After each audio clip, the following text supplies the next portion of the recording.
ইতিমধ্যে মঞ্চ মুকলি কৰিলে এটি জেং বিহুৰে। এই জেং বিহুৰ ঐতিহ্যপূৰ্ণ তাৎপৰ্যপূৰ্ণ এষাৰ বিশেষ কথা আছে। আজিৰ পৰা 50 বছৰ আগলৈ যদি আমি ঘূৰি যাওঁ, তেতিয়া বোৱাৰীসকলে ঘৰৰ পুৰুষসকলে বা শহুৰসকলে গম নোপোৱাকৈ মনে মনে গৈ পথাৰৰ গছৰ তলত এই জেং বিহুটি পাতিছিলে। গতিকে জেং বিহুৰ তাৎপৰ্য ইমানখিনিয়ে। আৰু 51 চনত পৰ্যায়ক্ৰমে লাহে লাহে লাহে লাহে আমাৰ এই বিহুটি মঞ্চলৈ আহিল। তেতিয়াৰ পৰাই এতিয়া মঞ্চ বিহু হ'বলৈ আৰম্ভ কৰিলে। গতিকে আমাৰ ভূপেন হাজৰিকাদেৱে এটা কথাই কৈ গৈছে গীতৰ ভাষাৰে। মই এই কথাটো ক'ব বিচাৰিছোঁ, আজি বৰ তাৎপৰ্যপূৰ্ণ কথা। আমি অসমত বাস কৰা প্ৰতিজন লোকেই জাতি জনগোষ্ঠী জাতি উপজাতি প্ৰত্যেকেই অসমীয়া, প্ৰত্যেকেই অসমীয়া।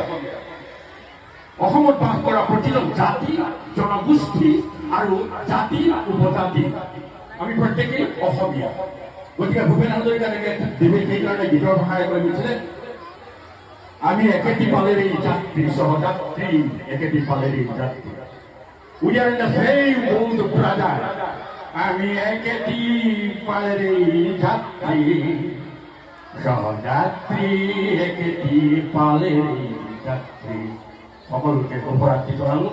আৰু বাকী অনুষ্ঠানসমূহ সাফল্যমণ্ডিত কৰিব বুলি আপোনালোকে ধৈৰ্যৰে আৰু সাহসৰে বহি বাকীখিনি অনুষ্ঠান আপোনালোকে সাফল্যমণ্ডিত কৰিব বুলি মই মোৰ তৰফৰ পৰা ধন্যবাদ জনালোঁ। লগতে উদ্যোক্তা সমিতিৰ তৰফৰ পৰা ধন্যবাদ জনালোঁ।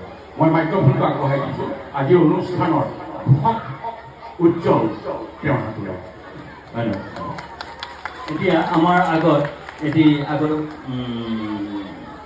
সমূহ ভাষণ ৰাখিব